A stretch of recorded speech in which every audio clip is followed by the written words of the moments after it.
Anyone who's ever read the introductory fiction of War Machine Prime, or War Machine Prime Mark II, has heard the term Colossals. And the image they bring forth are these towering iron and steam belching constructs that stand taller than forests and lay waste to entire armies. Old Colossals were intended to be kind of mobile siege engines to basically lay siege to a city and to attack a city, whereas the new Colossals are really much more like supersized, massive warjacks that are intended to serve as weapons platforms for all of this artillery and firepower that has been developed in our settings since the old Colossals existed. Colossals represent the next step in basically war technology. It's an arms race for all the different factions of War Machine.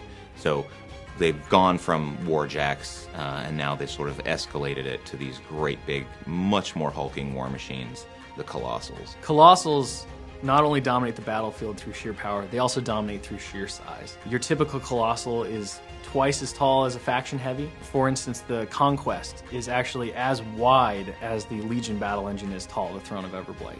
So these models are absolutely gigantic and they dominate the space that they're in. And there's no question that the term Colossal truly applies to them.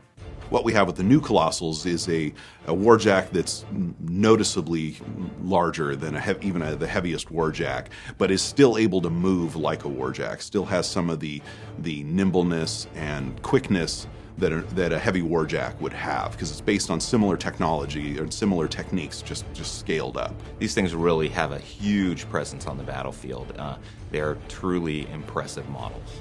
The concept of Colossals has been being kicked around since Superiority, and in fact, if you go back to the fiction that appeared in that book, you actually see hints at what is to come and set up for these Colossals to appear on the battlefields of Western Immorin. I think some initial drafts of them were play-tested in Mark I, but now that we've got Mark II and we've got our battle engines out, we really wanted to bring these models to life on the tabletop. From a game perspective, what Colossals bring to the table are huge centerpiece models that are absolutely gorgeous, loaded with detail, and they encompass that kind of devastating mobile firepower that's really iconic of what normal warjacks can bring, but they exemplify it tenfold. The addition of Colossals to War Machine is designed to basically just give players even more options.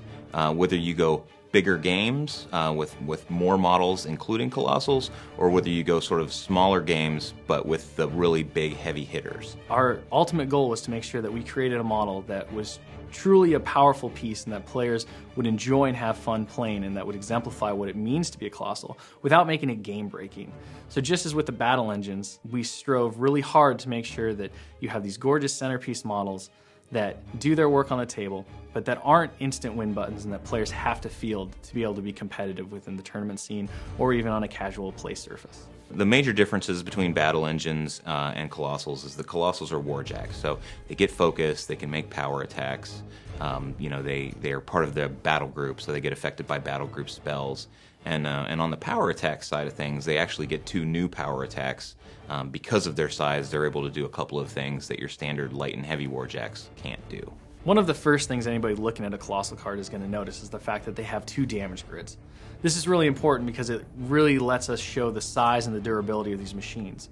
It also plays into the fact that each Colossal has 2 separate weapon systems, one on the left and one on the right.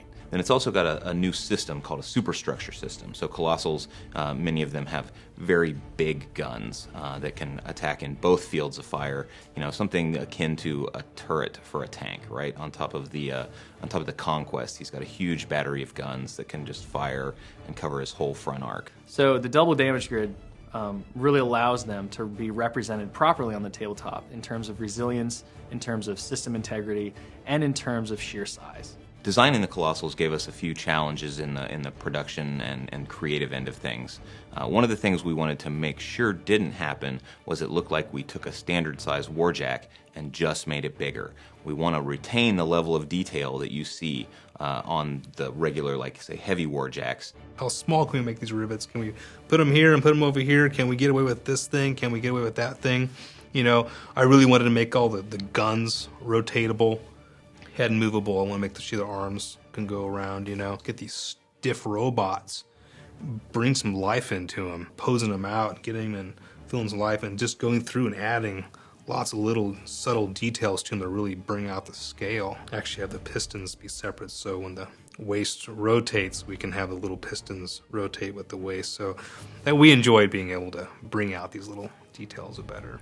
After all the work we put into the models, we wanted to have a paint job that was deserving, of such a great quality piece. One of the nice things about painting these larger models is you're able to use different techniques, newer techniques. You can use airbrushes.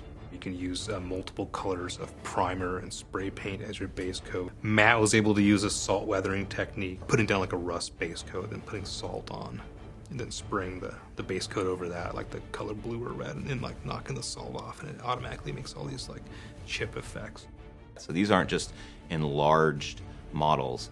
They're just as intricate and just as detailed, and we really tried to sort of keep that level of quality that we strive for in every model that we do. When it came to getting the artwork together for Colossals, one of the things we really wanted to give these things a feeling of was just that they were epically huge. We've got the Protectorate of Menoth Colossal marching through the streets of Alale's city and blowing it apart. It really kind of gives you that kaiju movie feeling, right? It's just a huge robot leveling a city. We've got the Kraken rising up from the view of a foot soldier. We've got long gunners and some pirates, dock workers and stuff running around, and he's accompanied also rising up out of the water with some of the Revenant crew guys, the undead pirates. But we really wanted to capture that sort of piratey theme that Crix has going on, and what better way than to have the Kraken eating a pirate ship. In the illustration for the Conquest, we really wanted to capture the moment where the Conquest is presented to the Cadoran people, this great work that the Empire has done. So we used a parade sort of point of view, and this illustration is amazing. It's got literally dozens of Winter Guard in formation. The Conquest is flanked by Spriggans, and you've got the Empress up on her balcony, sort of overlooking the whole procession. And we really just wanted to put the viewers on the ground floor, street level, literally looking at this thing marching down the street with the Cadoran colors flying, and sort of to capture that national pride and that terror of, oh my God, what have we gotten ourselves into? My reaction to the first time that I saw a finished Colossal, which was the Conquest, was my jaw hit the floor. Like, I had the biggest smile on my face about a model that I've had since I started working at Privateer Press. When I was walking through the office, and Ed Burrell, our creative director, yelled at me to come into his office. And I figured that, something was up, so I walked in, and there on his table was a completed Conquest. And we basically held it up and we paraded it around the office, and every single person was just flabbergasted. You could hold it in your hands, and we just ran around the entire company just being like, look, look, and it's just the reactions from everyone was just like, wow, it's really happening. It was the first time where we got to see the final result of all the hard work that we put in, and it was totally worth it. I'm looking forward to that more than anything, is a show up at a convention, a game store, seeing the pictures online of people going like, here's my Colossal, painted up how I wanted to see it, with my army on a beautiful layout.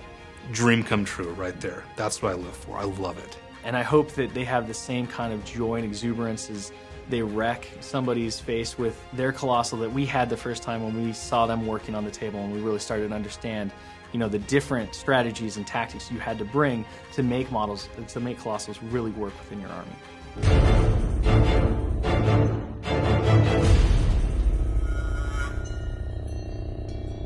Bigger is better.